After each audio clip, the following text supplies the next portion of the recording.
Masarap din itong pili nut ihanda sa mga okasyon, kaya naman try kong magluto. Mayroon akong 1/4 kilong pili. Lalaga ko muna ito kahit 5 minutes lang, para mabilis matanggal ang balat nito, kaya pinakuluan lang natin kanina. Alam nyo ba paborito ko rin ito dahil napakasarap nito, kadalasan dito sa pili ginagawang pasalubong. Sa kawali, maglagay ng mantika at asukal, tunawin muna bago ilagay ang pili, lutuin until mag-light brown, hanguin agad kapag nag-light brown na para hindi masunog, ilagay muna ito sa strainer para tumulo ang natirang mantika.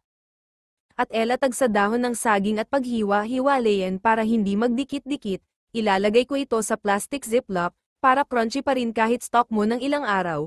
Pwede rin ito gawing pang negosyo. Hanggang dito na lang, salamat sa inyong panunood.